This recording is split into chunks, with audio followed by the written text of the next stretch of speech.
Good morning, Oneness CSL. You know, I am so delighted to be with you today, exploring some principles of spiritual living. And we begin a new theme this month, Many Paths, One Journey. 525,600 minutes. I love the opening song. Thank you. And thank you, Rebecca and Jody, Dr. Lisa, Jamie, Lula, and Eamon for bringing spirit in the house, you know, creating the energy of seasons of love. And we are all lovers of life, aren't we? Yes. You know, even when our circumstances are not pleasing or acceptable to us, because we know that resistance brings life, as life is always evolving forward. However, resistance can intentionally or unintentionally do harm in the process, most especially in our interpersonal relationships. There is a formula I have used over the past, I would say, decade. It's a metaphysical shortcut that has brought me back to what is mine to do and how to transcend my me-you mindset into the we mindset. It's this: lay down, lean in, act as, and accept all. Now, using this formula as a spiritual practice, I can tend my own fertile mind, releasing my focus on giving my power to the perceived other, and therefore release trying to change their perceptions or other conditions on the level in which they appear. So I want to explore the idea, a statement contained within the words and works of Dr. Ernest Holmes in his last Asilomar talk, Sermon by the Sea. I'm sure many of you know it. Certainly the students of Science of Mind are familiar with this beautiful transformative work.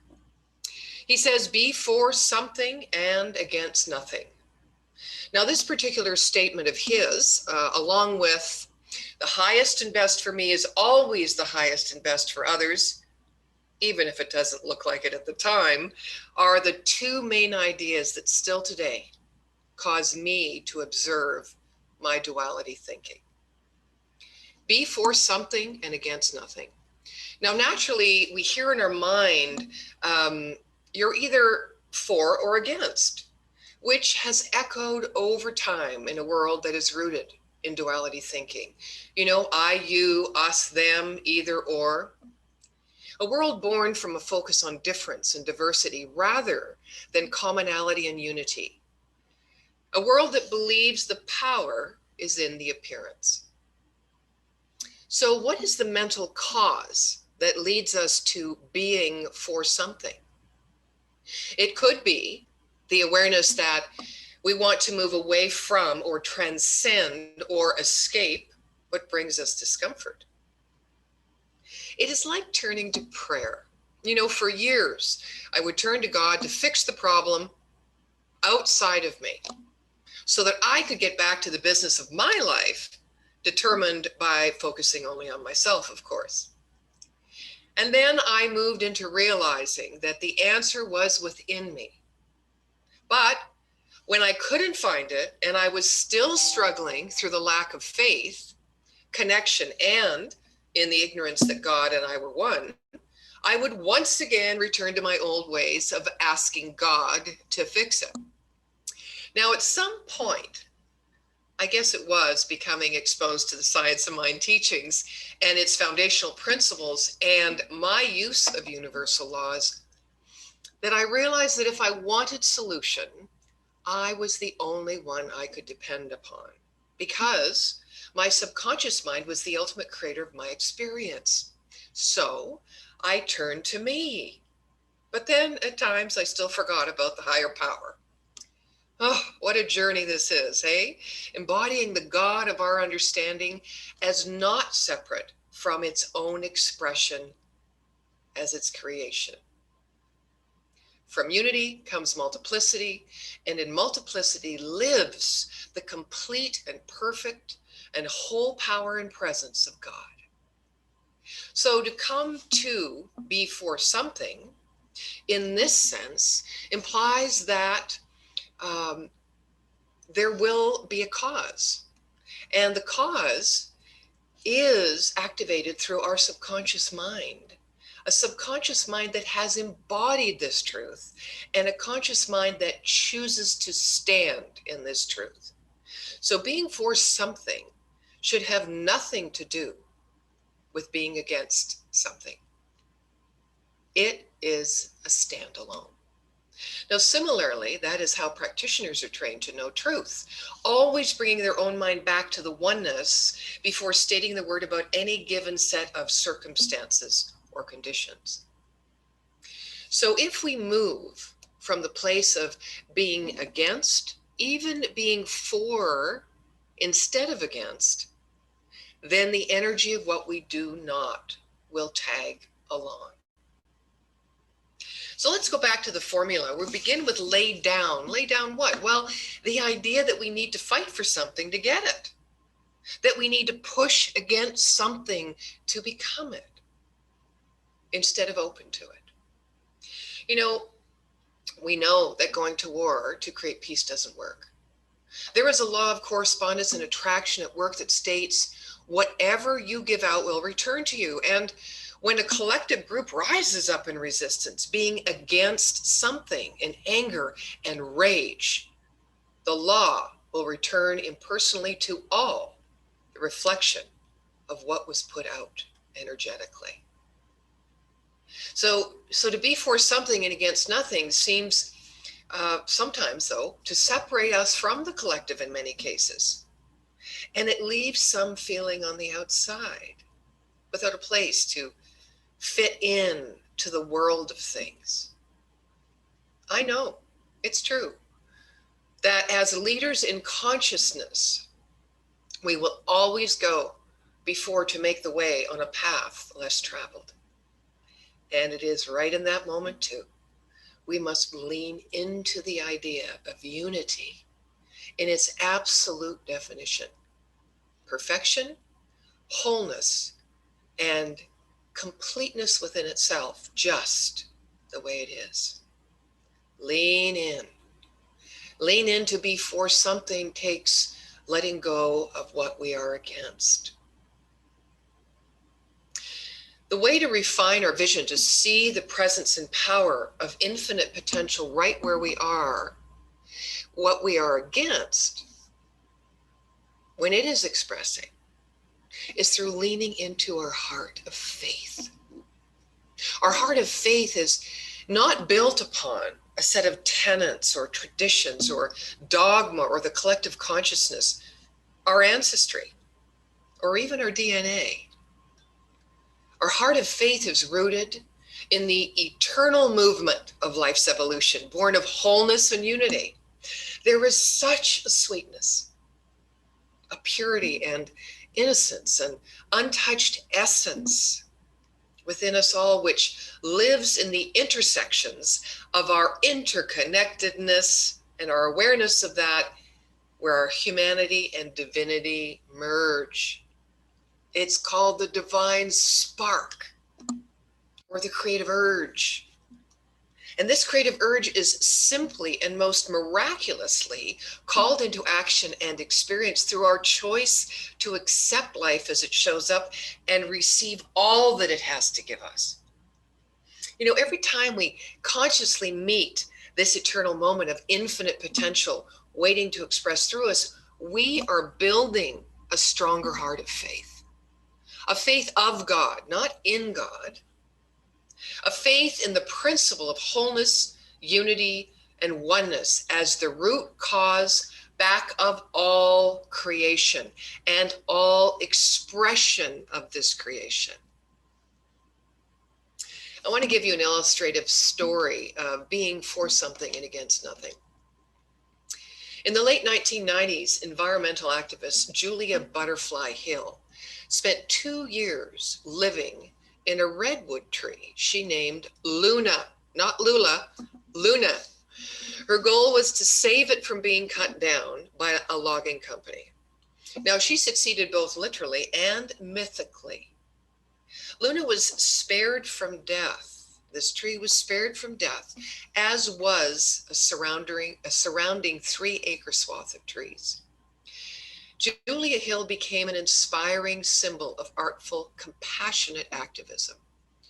Later, she told Benjamin Tong in the DVD, The Taoist and the Activist, that so often activism is based on what we are against, what we don't like, what we don't want.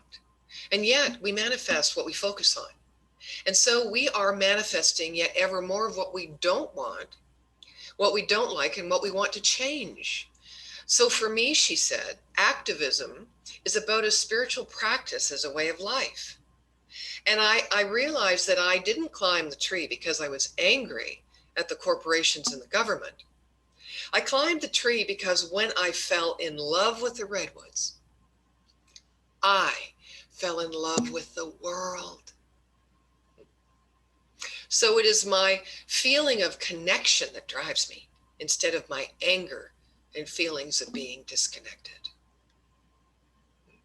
No negative or positive, just good expressing at different energetic frequencies. Is defending nature, life, pushing against wrong? Or is it opening to good? Is it rejecting a part, or is it accepting the whole? I have a question. Is the pearl pushing against the shell, or is it expanding into life? The answer is found in the result. Now, some would say it is doing one or the other, and some would say it is doing both.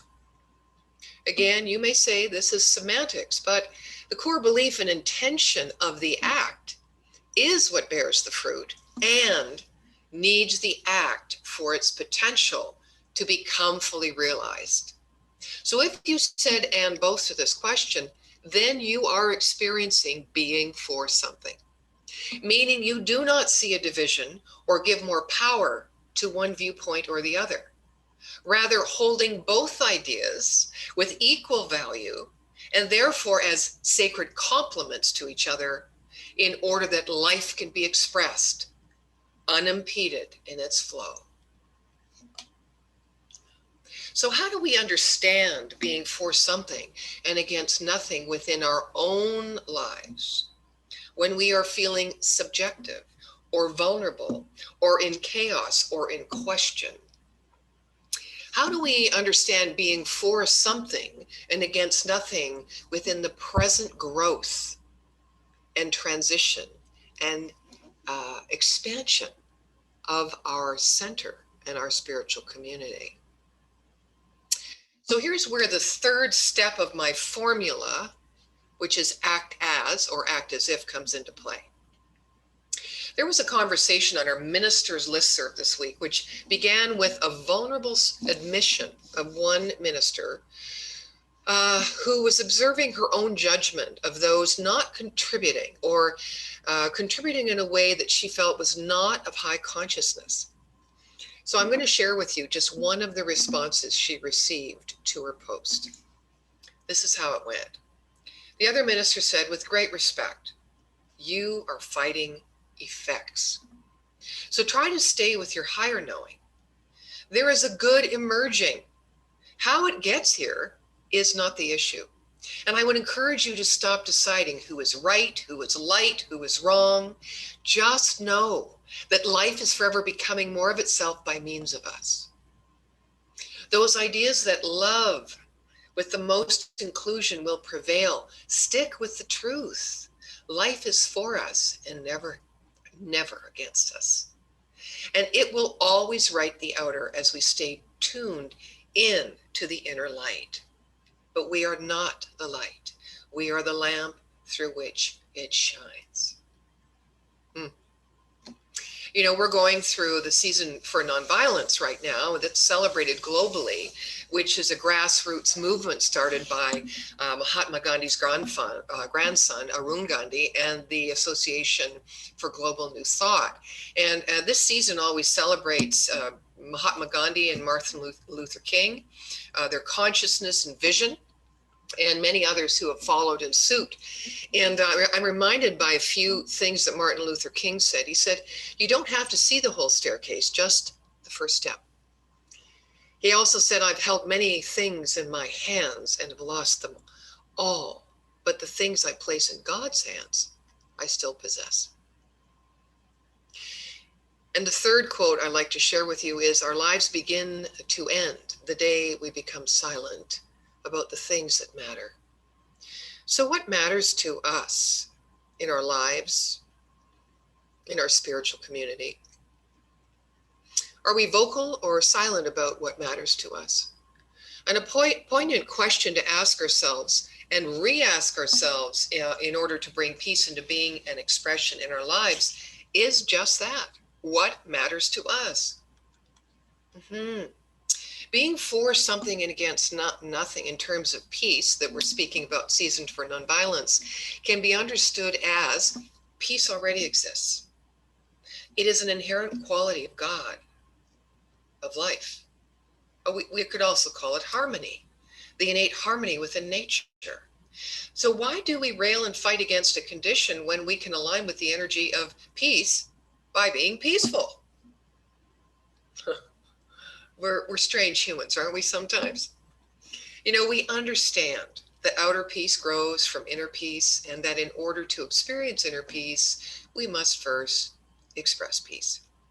Dr. Ernest Holmes says, demonstration before knowledge. In other words, we know nothing, understand nothing, will ever know true peace unless we be for something.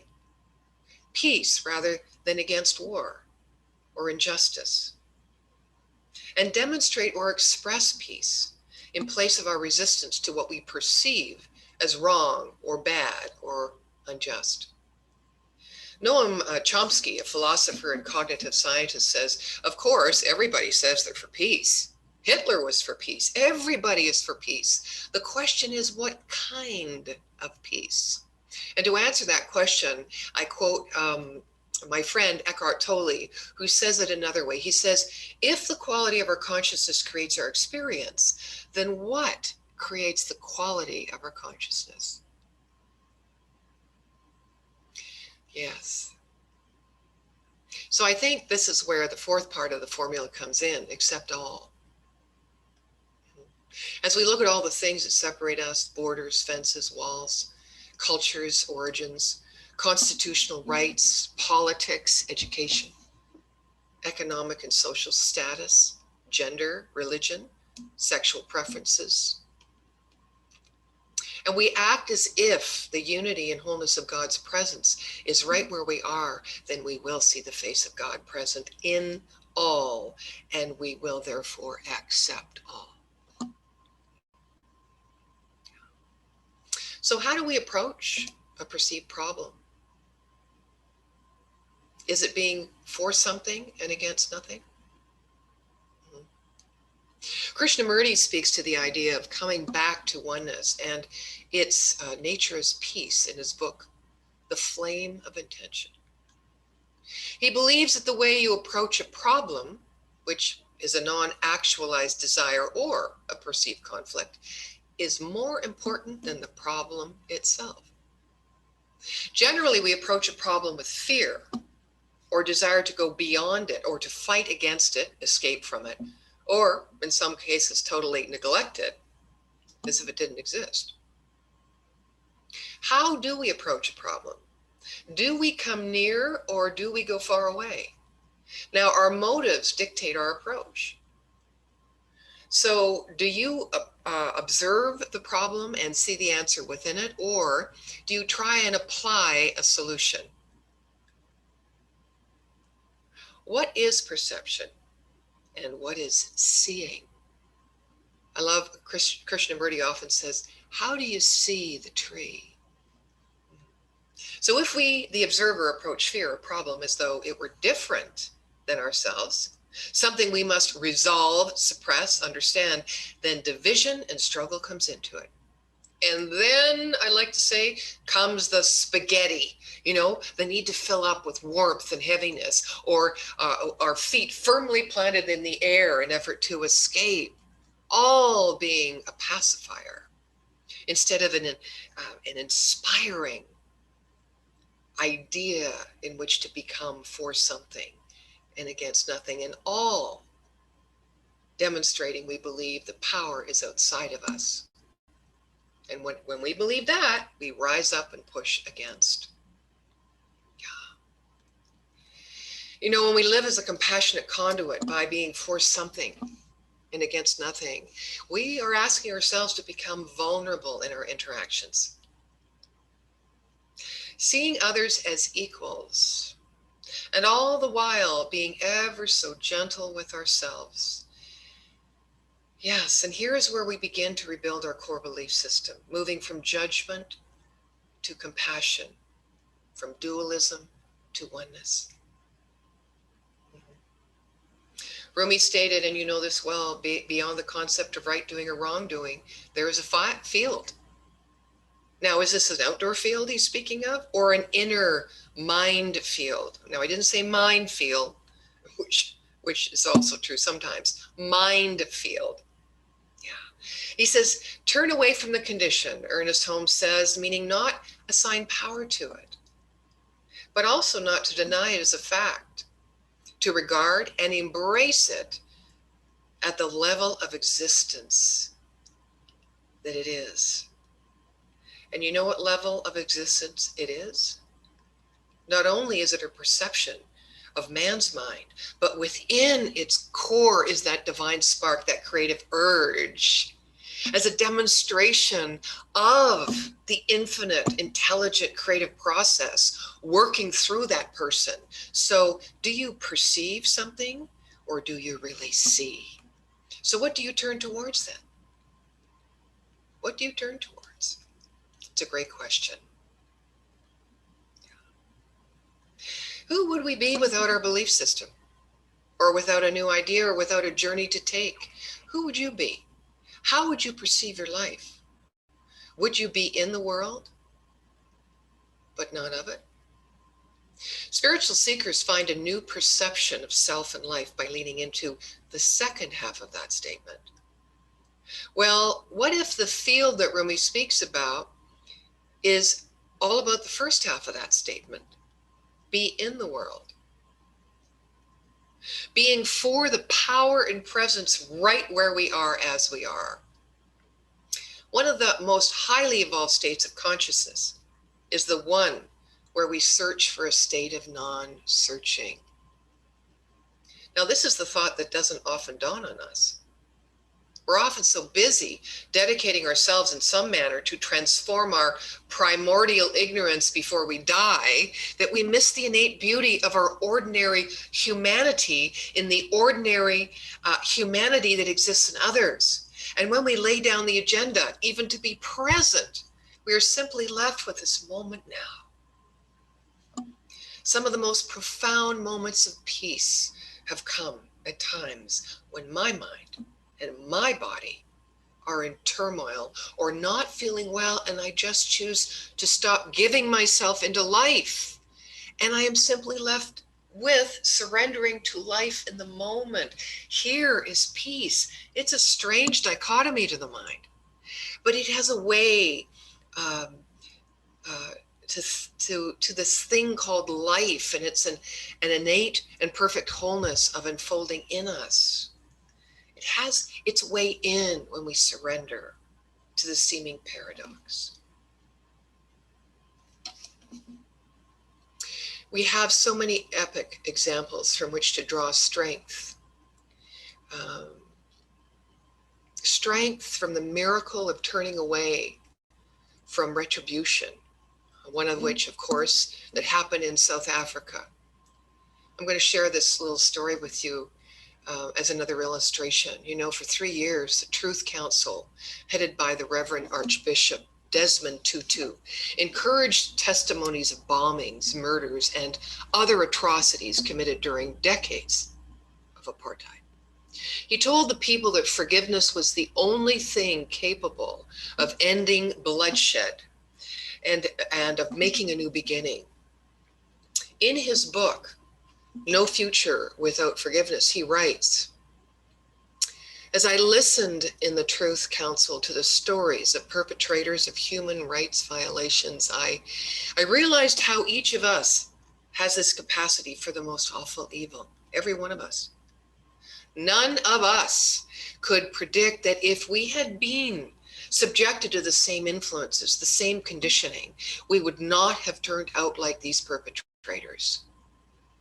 This is not to condone or excuse what they did. It is to be filled more and more with the compassion of God, looking on and weeping that one of his beloved had come to such a sad pass.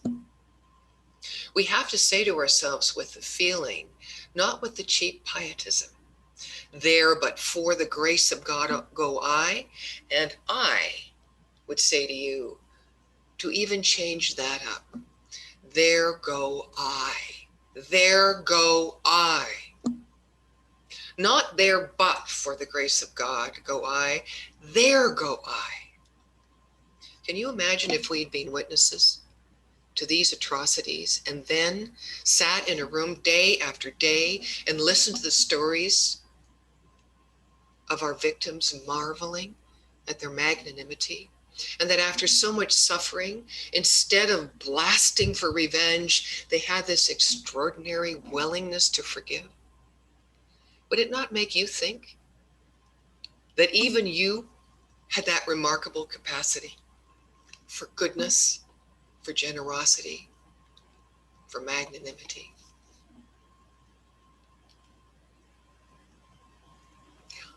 Forgiveness, we know the common definition. But what if we looked at it a bit differently so that we could be for something and against nothing?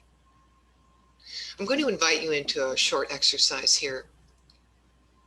I'd like you to close your eyes, and I'd like you to imagine standing in front of you is an individual that you dislike, that you don't like the energy of, that you don't like to be around. Now, please just take a deep breath and open up to see this individual standing before you.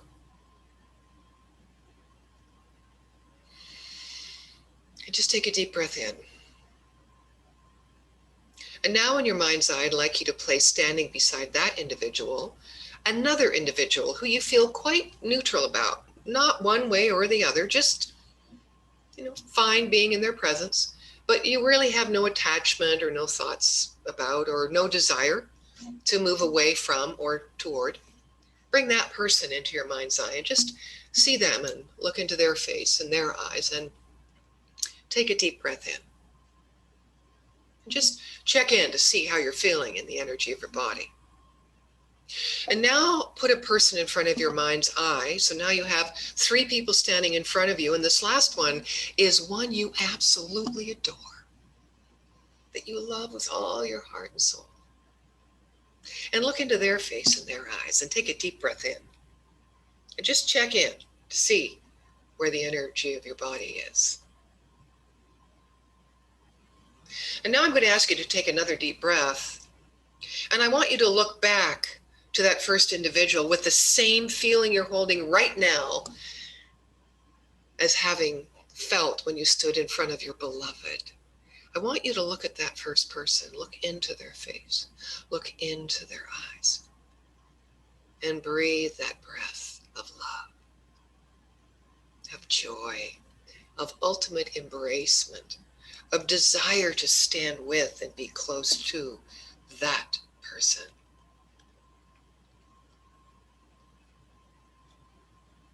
Are we receptive to the idea of being for something and against nothing as a way to live in all our relationships and interactions? So to bring this part of Many Paths, One Journey to a close today, I'd like to share this visceral writing by Oriah Mountain Dreamer to illustrate the 4-step formula: lay down, lean in, act as, and accept all, as a practice you could use towards living from the idea of being for something and against nothing. She writes, "There is nowhere to rest your eye that does not behold the face of the beloved. There is nothing here but you and God as one, and no real harm can ever be done to either. So what is there to forgive?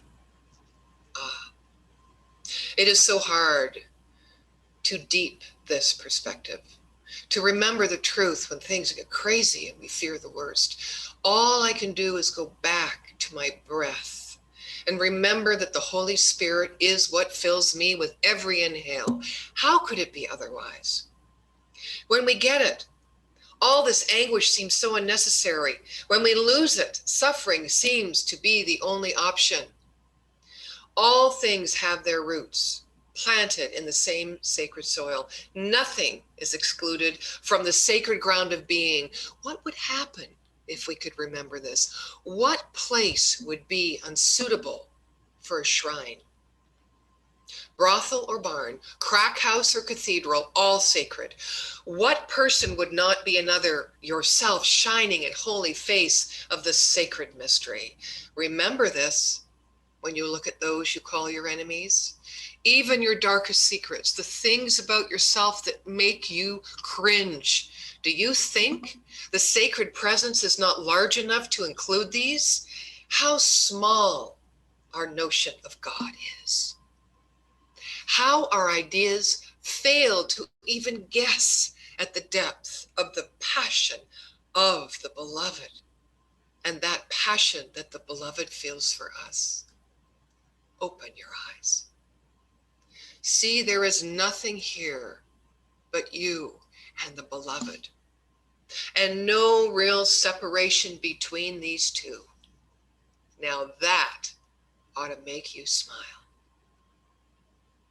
And that today, beloveds, is my prayer to end this message. So please join me in affirming all of these words of truth by saying, and so it is. Amen.